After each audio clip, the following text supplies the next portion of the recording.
Pak terkait milenial dan kaum Gen Z ini apa nanti program Pak? Nah, programnya yang pertama yang perlu kita ketahui adalah menurut data Purwakarta hari ini jumlah Gen Z 138.000, sekian dan jumlah milenial di Purwakarta sebanyak 241.000, sekian. Artinya bonus demografi di Kabupaten Purwakarta sudah di depan mata. Maka kita harus menjadi bagian yang bersiap-siap menyalurkan potensi itu untuk membangun ekonomi masyarakat Purwakarta dan membangun daerah Purwakarta. Nah, maka anak muda di Purwakarta akan menjadi prioritas kami dalam pembangunan sumber daya manusia yang kreatif, dan kami akan membangun sumber daya manusia khususnya Gen Z dan milenial melalui banyak dibukanya pelatihan-pelatihan. Maka hari ini anak muda ayo bangkit bersama Genjo.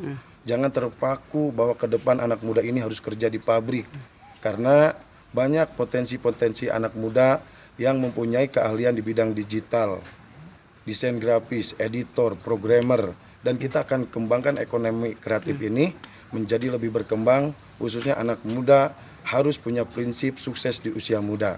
Alhamdulillah Abang Ijo diusung Partai Demokrat, dan alhamdulillah Sekjen Partai Demokrat dipercaya menjadi kementerian, menjadi Menteri Ekonomi Kreatif. Jadi untuk masalah akses ke depan, cara meningkatkan ekonomi masyarakat khususnya Gen Z dan milenial, insya Allah Om Jen Abang Ijo punya solusinya. Jadi jangan terpaku. Jangan terpaku dikerja di pabrik. Masyarakat Purwakarta khususnya Gen Z milenial harus jadi pengusaha.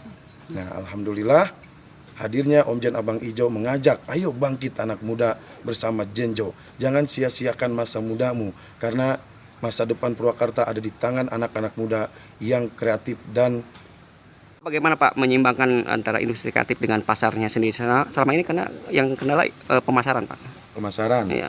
Nah, kalau masalah pemasaran, pentingnya seorang pemimpin mempunyai skill dengan pemerintahan pusat, pemerintahan provinsi, agar hasil ekonomi kreatif anak-anak muda bisa disalurkan dan dijamin bagaimana dia menjualnya, kemana dia menjualnya. Om Jen Abang Ijo punya solusi bahwa hadirnya kepemimpinan Om Jen Abang Ijo akan menjadi jembatan agar hasil ekonomi kreatif di Purwakarta bisa sampai ke luar negeri, bisa mancanegara, bisa dijual sampai diekspor.